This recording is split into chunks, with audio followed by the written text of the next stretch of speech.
धर्मचंद एक पुरानी हवेली के आंगन में बैठा है। भोलू झाड़ू लगा रहा है। धर्मचंद गुस्से में चिल्लाते हुए कहता है, अरे ओ भोलू, तू जीवन में कोई काम ढंग से नहीं कर सकता क्या? झाड़ू लगा रहा है या धूल उड़ा रहा है? गधा कहीं का, बचपन से सिखा रहा हूँ पर तेरे दिमाग में भूसा भरा है। भोलू डरते हुए झाड़ू छोड़ देता है। बापू, आप ही ने तो कहा था कि कोनों की मिट्टी बीच में लाना। धर्मचंद माथा पीटते हुए कहता है, चुप कर, अपनी अक्ल मत लगा। तू मेरी आज्ञा के बिना सांस भी मत लिया कर, समझे?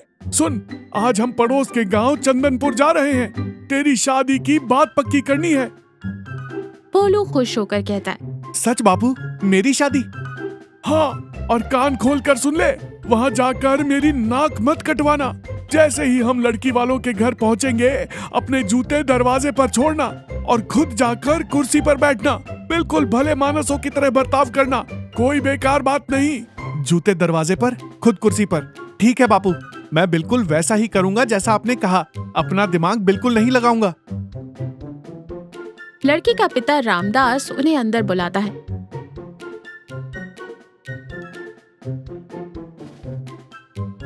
कमरे में एक कुर्सी है और एक दरवाजा है। आइए धर्मचंद जी, आइए। लड़का तो बहुत सीधा लग रहा है। भोलू को धर्मचंद की बात याद आती है। वो जल्दी से अपने जूते उतारता है, उन्हें लेकर बीच कमरे में रखी कुर्सी पर सजाकर रख देता है। फिर खुद जाकर दरवाजे के पीछे जमीन पर छुप कर बैठ जाता है। धर्मचंद आंखें फाड़ कर देखते हुए कहता है, ये तू क्या कर रहा है बेवकूफ? भोलू दरवाजे के पीछे से झांकते हुए कहता है, आपने ही तो कहा था बापू, जूते दरवाजे पर छोड़ना और कुर्सी पर। रुको, मैंने जूते कुर्सी पर रख दिए और खुद दरवाजे पर बैठ गया। बापू, मैंने आपका कहा माना। रामदास गुस्से से खड़ा हो जाता है। धर्मचंद जी, आप मेरा मजाक उड़ाने आए हैं? ये लड़का तो मूर्ख है। जूते कुर्सी पर और खुद जमीन पर। निकल जाइए मेरे घर से। मैं अपनी बेटी कुएं में धकेल दूंगा, पर इस बेवकूफ से नहीं ब्याहूंगा। रामदास दोनों को घर से बाहर निकाल देता है। धर्मचंद रास्ते में भोलू पर भड़कते हुए कहता है, तूने आज मेरी इज्जत मिट्टी में मिला दी। तू किसी काम का नहीं है। तेरे नसीब में शादी नहीं लिखी है। तू जीवन भर कुंवारा मरेगा। मैं जा रहा हूँ घर। तू जहाँ मरना है मर जा। धर्मचंद गुस्से में चला जाता है। भोलू वहीं खड़ा रहता है। उसकी आंखों में आंसू हैं और उदासी और गुस्से में वो खुद से कहता है, बापू हमेशा मुझे ही गलत समझते हैं। मैं अपना दिमाग लगाता हूँ तो डांटते हैं, उनका कहा मानता हूँ तो भी डांटते हैं। अब मैं घर तभी लौटूंगा जब मैं खुद अपने लिए एक सुंदर दुल्हन ढूंढ लूंगा। भोलू चलते चलते घने जंगल और पहाड़ी इलाके में पहुंचता है। सामने एक बहुत ही खूबसूरत लेकिन डरावना महल है। वो महल एक विशालकाय सांप के आकार का बना है। सांप का फन महल का मुख्य दरवाजा है। भोलू हैरानी से कहता है, वाह, क्या घर है, बिल्कुल सांप जैसा। इसके अंदर तो कोई बड़ा राजा या सेठ रहता होगा। पक्का इसके घर में कोई सुंदर लड़की होगी।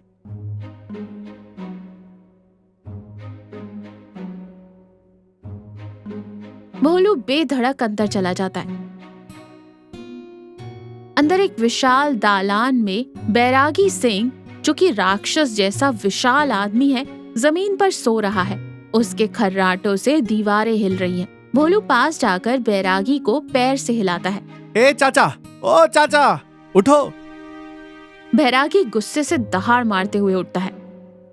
कौन है रे तू? तुम्हारी हिम्मत कैसे हुई बैरागी सिंह की नींद तोड़ने की? मैं तुझे कच्चा चबा जाऊंगा। लेकिन भोलू बिल्कुल नहीं डरता, बल्कि अकड़ कर बोलता है, अच्छा, मुझे अपनी लड़की ना देने के लिए तुम लोग गांव छोड़कर इस जंगल के नागमहल में छुपकर बैठे हो। मुझे सब पता है। चुपचाप अपनी लड़की बुलाओ, मुझे शादी करनी है।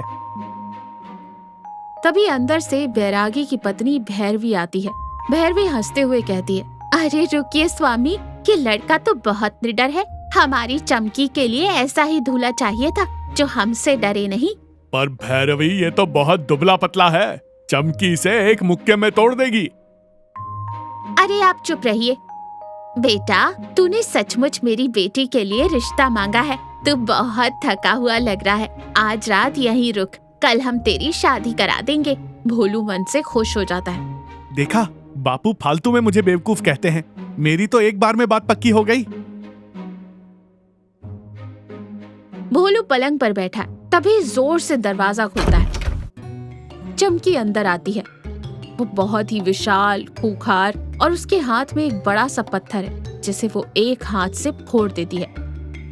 चमकी भारी आवाज में कहती है, तो तू है मेरा दूल्हा? मुझे तो भूख लग रही है, सोच रही हूँ तुझे ही खा जाऊं।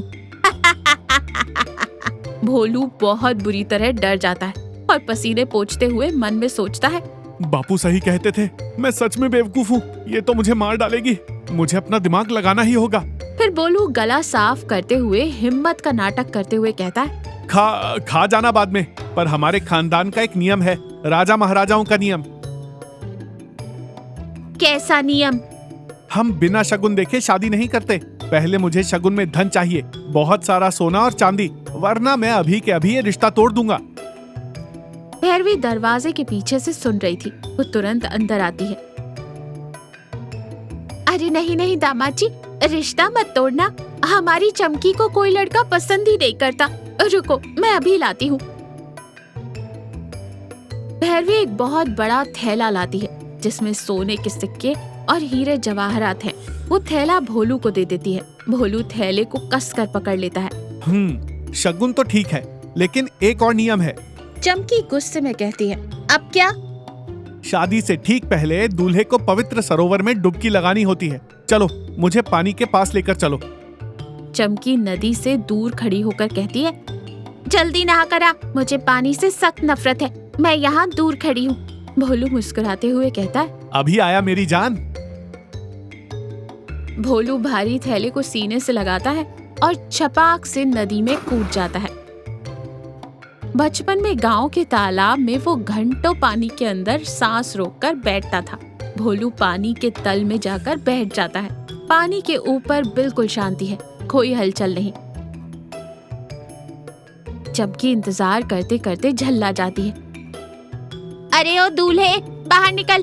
कुछ देर और बीत जाता है। पानी में कोई बुलबुला नहीं आता। चमकी पैर पटकते हुए कहती है, ये तो डूबकर मर गया। कितना कमजोर था, मेरे तो नसीब में ही शादी नहीं है। चमकी गुस्से में बड़बड़ाते हुए नाग महल की तरफ लौट जाती है।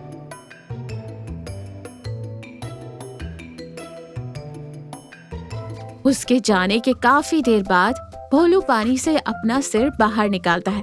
वो हाँफ रहा है, लेकिन उसके चेहरे पर एक बड़ी सी मुस्कान है। उसने थैला कसकर पकड़ा हुआ है। बाप रे, बच गया।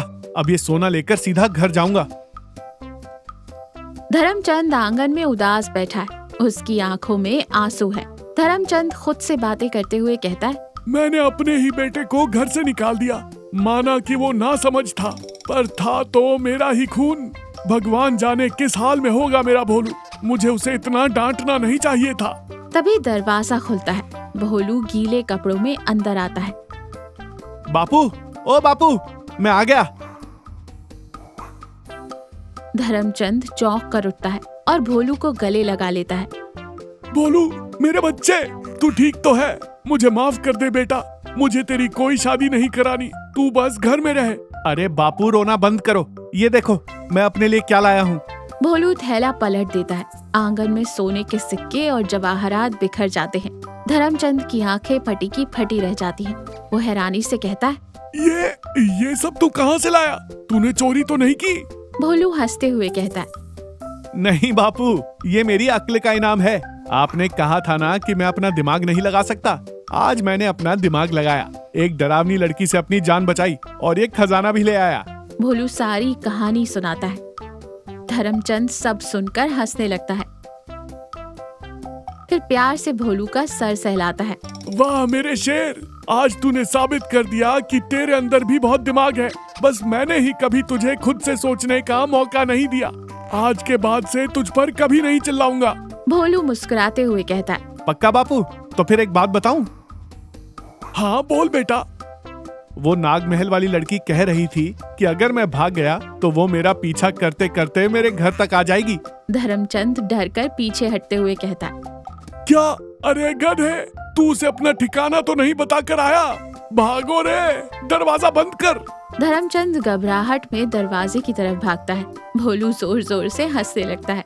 डरो मत बापू, मैं मजाक कर रहा था। धर्मचंद रुकता है, एक पल भोलू को घूरता है, और फिर दोनों बाप बेटे एक साथ ठहाके मारकर हंसने लगते हैं। कभी भी किसी इंसान को कमजोर या बेवकूफ नहीं समझना चाहिए। सही समय और सही मौका मिलने पर हर इंसान अपनी काबिलियत साबित कर सकता है। और हाँ, बच्चों को हमेशा डांटने के बजाय उन्हें खुद सोचने का मौका देना चाहिए।